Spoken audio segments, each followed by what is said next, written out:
Hello, or welcome back to my channel, or welcome to my channel. My name is Johan and I'm a Dutchie, and I try to learn about life and living in Australia by looking at YouTube videos, because from the Netherlands all the way down to Australia is a long way to go and I am afraid of flying. So the only good way to do this is watching at videos of the life and living in Australia. And if you like this kind of content and you want to learn along with me how it is, how life actually is in Australia, then maybe you should hit the subscribe button. And for today, we're going to take a look at a road train. I want to do a road train again because I've seen a lot. And I know it's one of the most famous trucking type that there is around the world, but it's only in Australia we know the term road train. So I want to do a road train, and this one is from Road Train Adventures, and it was suggested to me by Rodney on my suggestion form. So let's see what this man is doing, because it's a road train 4,000 kilometers to Sydney. So let's see how large is his truck and what are his experiences along the road. Let's do this.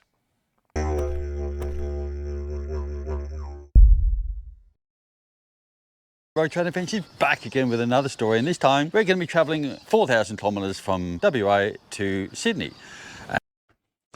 From Perth to so all over, and now this is 4,000 kilometers. It's unfathomable. And we're talking about distances. It's you're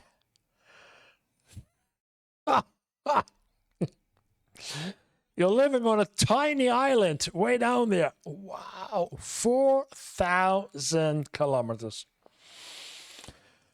From Perth to Sydney. This time I thought we'd look at the history of places as we travel along, see what old towns we could discover. And what do we have on today? We've got pipes, and these pipes are rather heavy. Yeah, we are maxed out at weight today, so we are not travelling as fast as we would normally with the lighter loads, but that happens. Right, let's have a look. So these are only two trailers around. I thought we'd start with the town that we're in right now, and that's Bullfinch. Bullfinch is a small town, and when I say small, in 2021 it's had a population of 29. Now I'm not really sure if that's really the case anymore, because 29 seems a lot.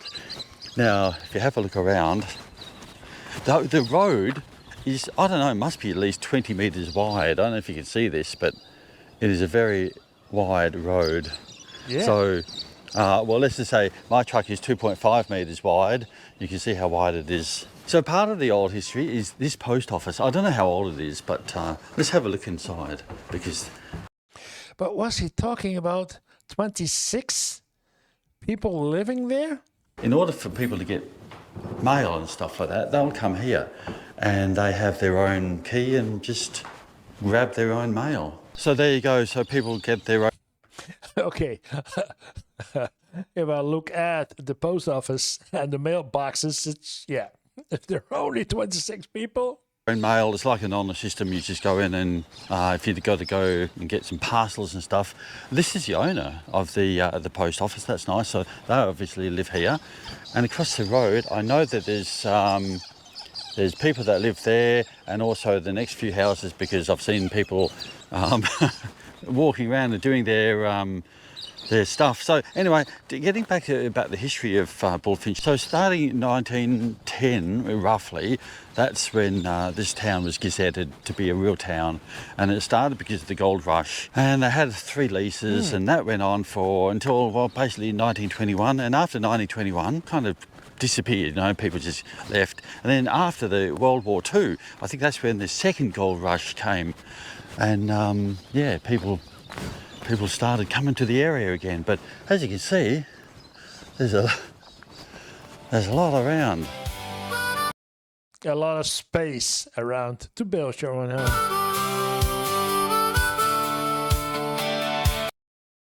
There was another road train passing, but only with 2 trailers.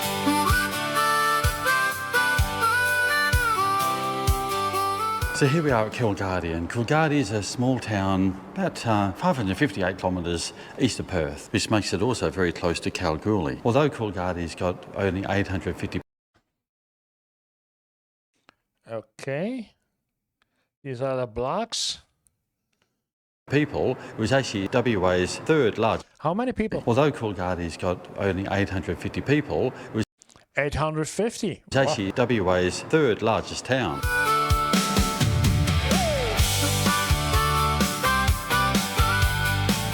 So Kilgardy was founded in 1892 and was basically built on the gold mining eras.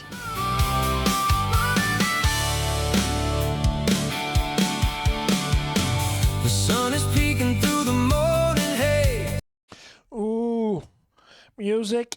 I hope that YouTube will allow this, because usually it won't. A brand new start to all these And then I have to filter it out. golden days. I leave the worries of the night behind with open heart and a peaceful mind. Oh, it's a beautiful ride. Yeah, I guess this won't happen. Can't you feel it now? We're finding reasons, we're showing how. The wind is blowing, the sky is wide. Everything's steady on the rising tide. So that's Kilgardy's Visitor Centre. Check it out if you're passing by. And right over the road from the Kilgardy Museum is the Ben Pryor Park, which is right where we are now, with all sorts of equipment.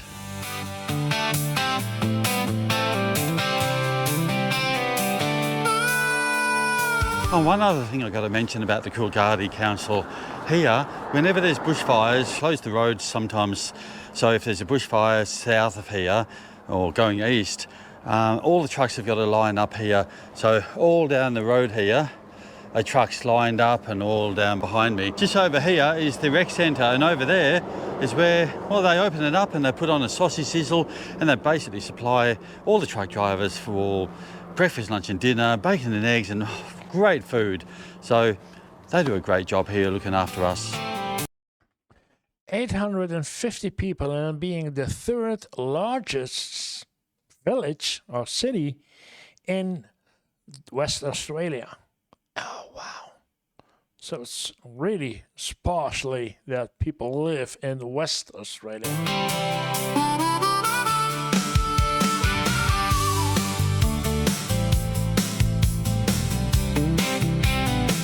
Well, here we are at the 90 Mile Straight, and well, there's a bit of history about this one too. Well, first of all, 90 Mile Straight, Australia's longest straight road, 146.6 kilometers. sign. What happened to the sign? There used to be all these stickers over the sign, and look at that, they've replaced the sign and added this sign. Okay, so what about the history about this road? This is the, well, it's not the Nullarbor, this is the air highway, and the air highway, this is the beginning, as I said, this is the sign says 90 miles straight, just straight stretch. There is no bends in it whatsoever.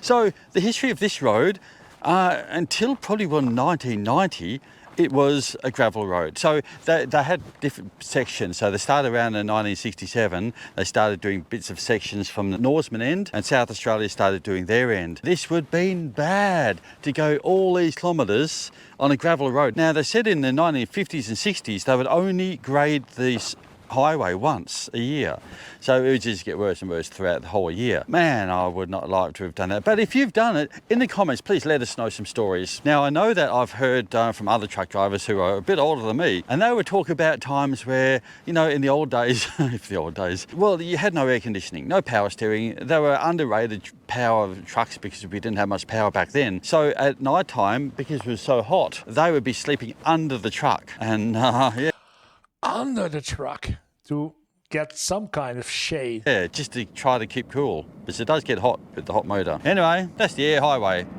Let's move on, because like this truck driver, we a bit to go.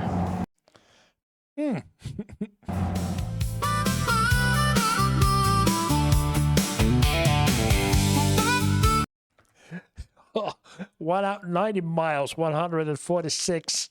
So 1.5 hour, I guess, only going straight, like click, click, cruise control, and doing.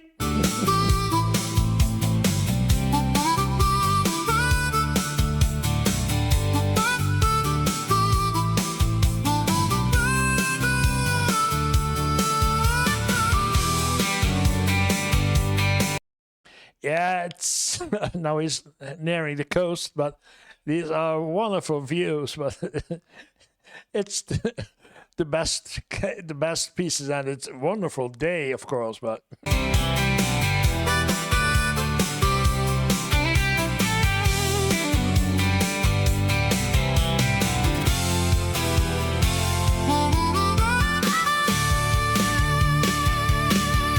gas station.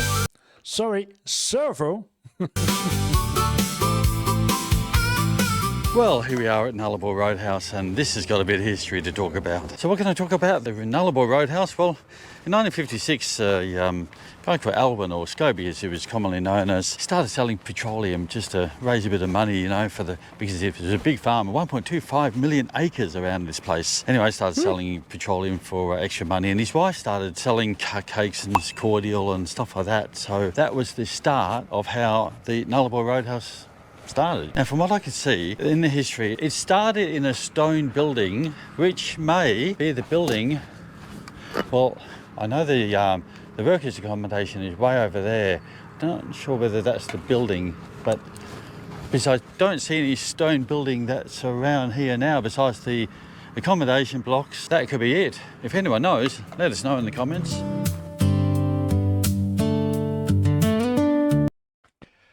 What is the purpose of this red, transparent, I guess, piece of glass or plastic?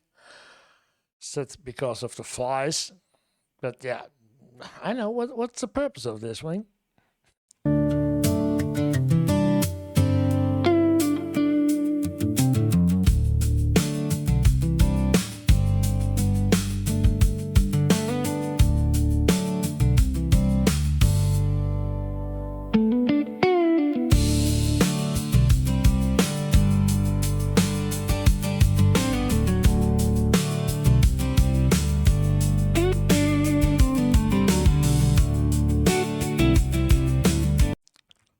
Someone is painting a nice painting on a metal sheet, metal saw, if I see correct. When you come to Putra, this art gallery is one of the art galleries you've got to stop and have a look at. Dusty's one of the few people who can actually do paintings on corrugated iron.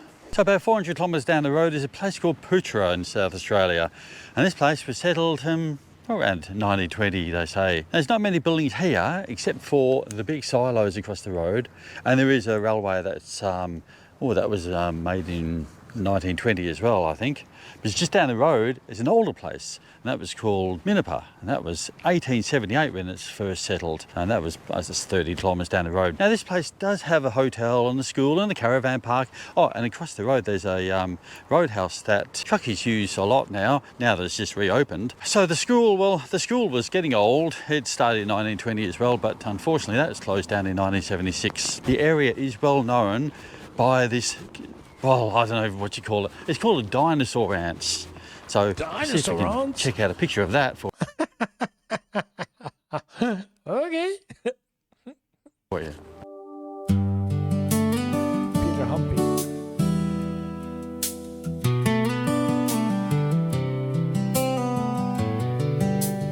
Well, I found the museum, but I can't find the pub. So I don't know if you can tell, but it's raining. It's raining, yeah. So we've got to get back to the truck because it's starting to rain heavy. And if you're interested, Dusty also is open to, you send him artwork and he'll put it on corrugated iron for you, whether it be a photo or picture or something. Get in contact with Dusty's art gallery and he will get it done for you.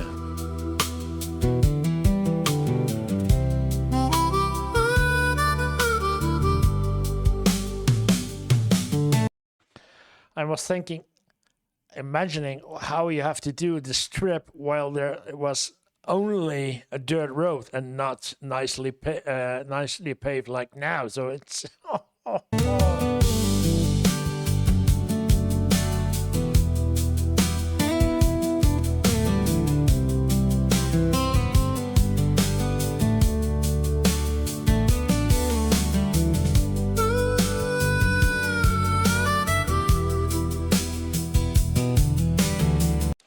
sunrise.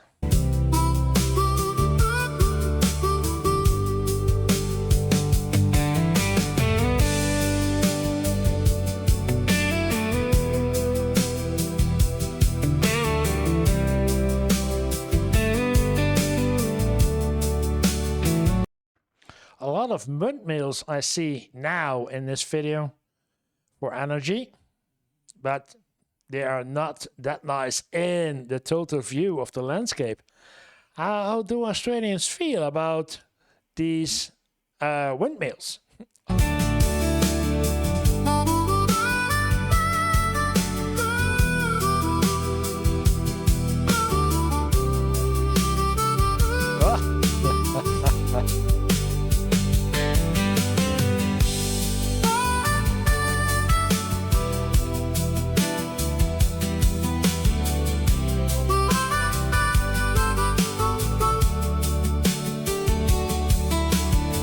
$1881.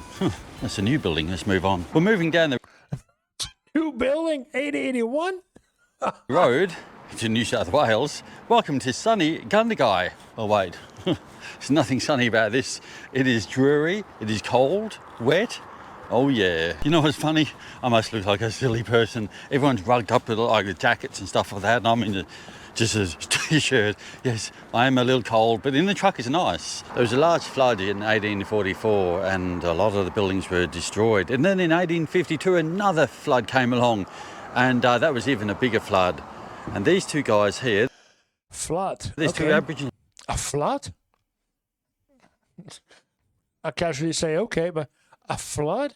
How narrow the coast are guys, Yari and Jackie, basically they helped save a lot of people. So this has a lot of significance. Oh, there's a flood, of course, when there was a large rain season and several days continuous rain, then there will be flooding. Okay, in those sense of a word of being a flood. Okay.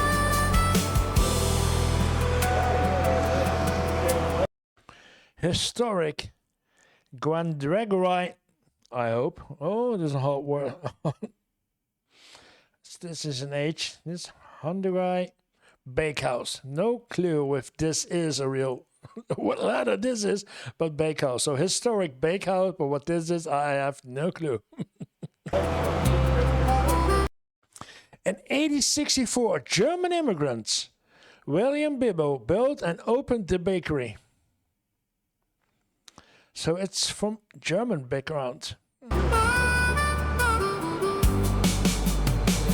And he became the mayor of the town.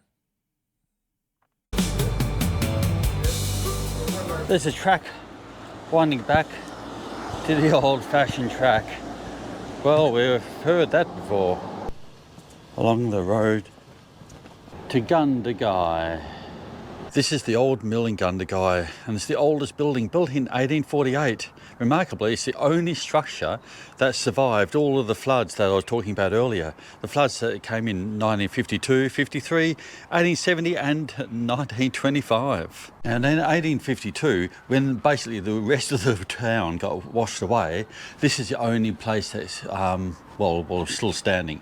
Now, you can still see where the foundations, this is the repair jobs. So I don't know if you can see a lot of repair jobs, and you see original brickwork and the wood up there, but all of this got washed away, but the foundations stayed. Now, if you have a look over here, that's the river.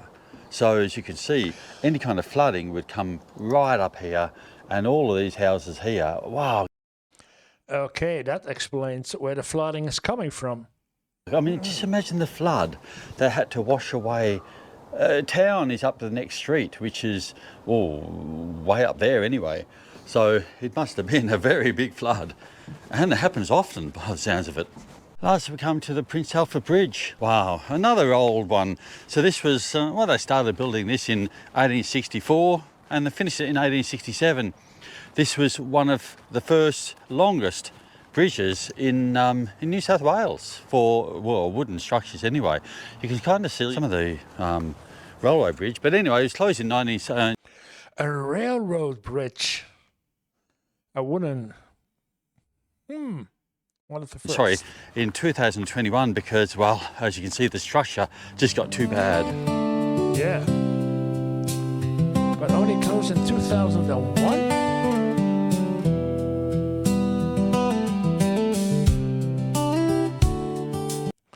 And he also shows the drone flight.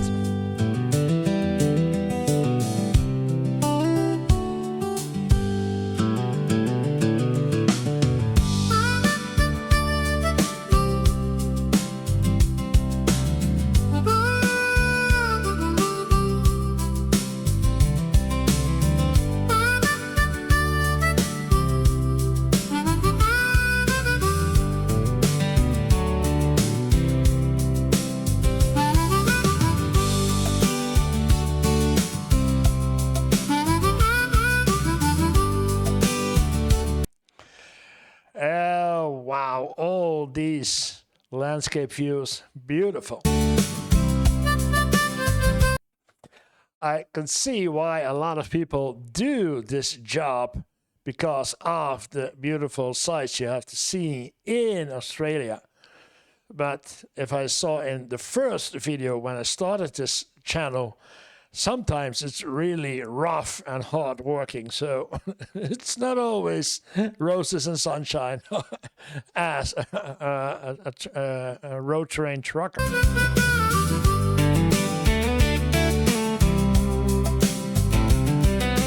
Well, welcome to Bookham. Now, in 1838, this place was run by Edward Green.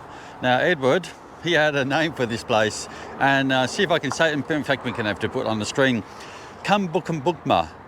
Try the... see if I can say it. In fact, we can have to put it on... Come Bookham Bookana. On the screen. Okay. Come Bookham Bookma. Try to say that fast. Come Bookham Bookma. Anyway, a year later they changed the name because that was just too hard to say, and thank God for that because I was never going to say that too much. Now, although this place is very old, there is a new place here and we're going to go and check out the cafe. It looks pretty good. So apart from a few houses over there and the museum which we passed originally, that's the highway, the Hume Highway. Oh, and they've got this new toilet block. There's one Catholic church in town and very historic with a satellite dish on board. Now, a lot of the parking bays along the Hume Highway, which of course goes, you know, like 900 kilometres, they have all sorts of dodgy toilets. Well, this one here is a new one. So you might want to check out if you're needing a modern toilet. Bookham's got it. Okay, while I show you the drone footage, let me tell you about this urban legend about the area. There's an urban legend about the town that it was a frequent spot for hiding police. Wow, all those mountains far out there. Yeah, you cannot see my mouse, that's a problem. Yeah, all those mountains way out there. Wow, lots of cycle there. Book people, book motorists as they speed through town. This was an urban legend and not sure if it's true, but also the other part of the legend was that a truck driver would throw a newspaper and leave a newspaper every day for the copper, and hence the reason the copper would actually pick on just cars and not the trucks. There was a post office. I couldn't see the post office, but that was open in 1864 and that established the mail run to Tumut in 1882.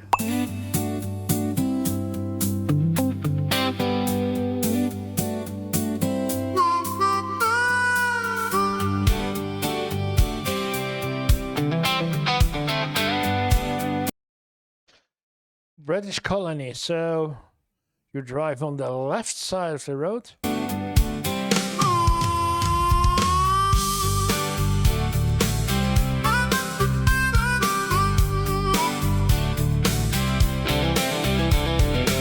Well, I don't know, maybe 150 kilometres up the road is Goulburn, and we're going to check out the big merino. But before, let me name and shame a company. Why would I do that? Name and shame a company? Because here, this is the truck stop. And look where we are. So the truck's normally back in here. But this company here, Active, well done. Look at this. Single fire, single. Could you not take up, put that truck in front of here and so forth? But no, where am I parked? Does that look right? No, not happy, nowhere to park. And if anyone else comes along, well, too bad, because they got a spot on Friday and I guess they've been there all weekend. So yeah, well done. I'm going to have to leave my truck there. Think about There's no separate parking like we have seen a lot, that you have a parking for trucks and a parking for personal cars. So two different parkings to prevent exactly what's happening over here.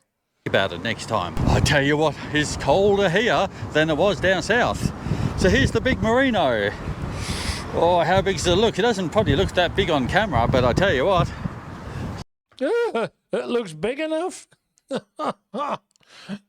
In comparison with the building next to it. What the heck is this? It's colder here than it was down south. So here's the big merino. Oh. The big merino? Looks like Jabba the Hutt out of Star Wars. Oh, how big does it look? It doesn't probably look that big on camera, but I tell you what, she's pretty big. Oh yeah. So what about the history of it? Now I can see better what it is. It looks like a sheep. Yeah, okay. So the merino is 15.2 metres tall and it's made of concrete. And the ram was built in 1985 to celebrate the region's fine wool industry. And just as a side note, you can actually climb the stairs and go right up to the top. And these are the eyes of the merino. Well, who doesn't like trains and the history of trains? Well, this station, one of the oldest ones, was opened in 1869 by Lord Belmore. And Belmore also commemorated a park, which is, well, behind me there, over that way. So let's go and have a look at 1869 kind of train station.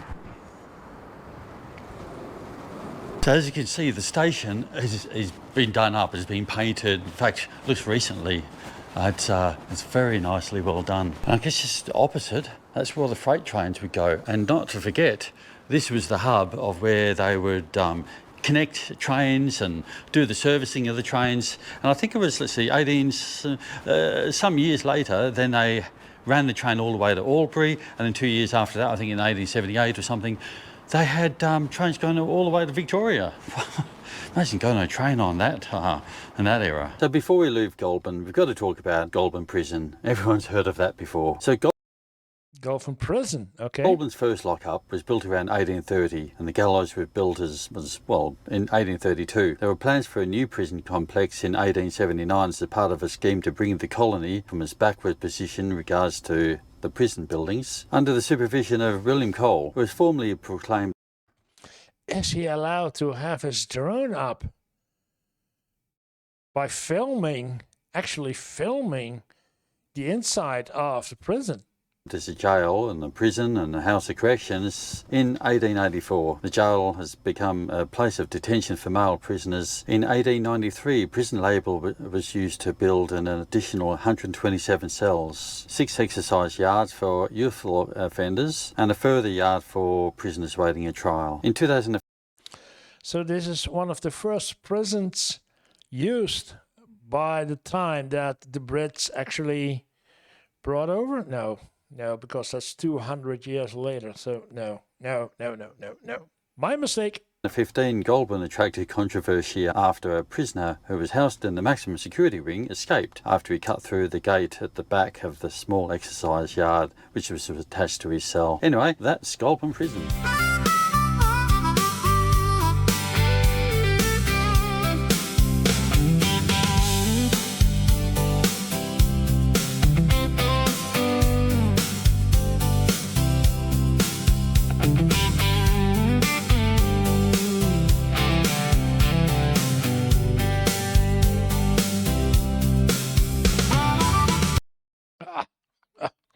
especially in the dark. Oh, those look amazing.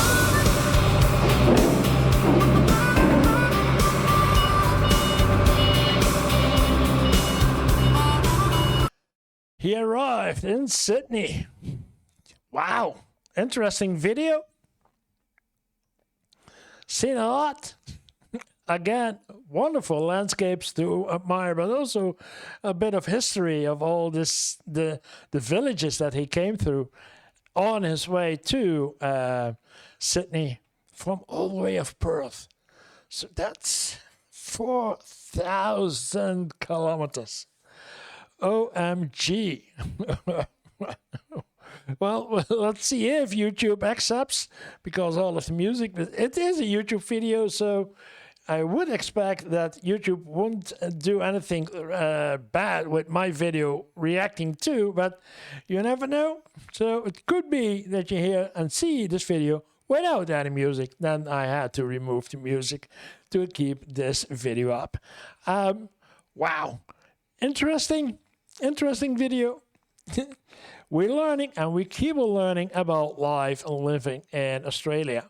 So if you want to see more of my videos, then this is a good place to start with. And otherwise, it would be really appreciated if you hit the subscribe button. Thank you for watching, and see you in the next Australian video.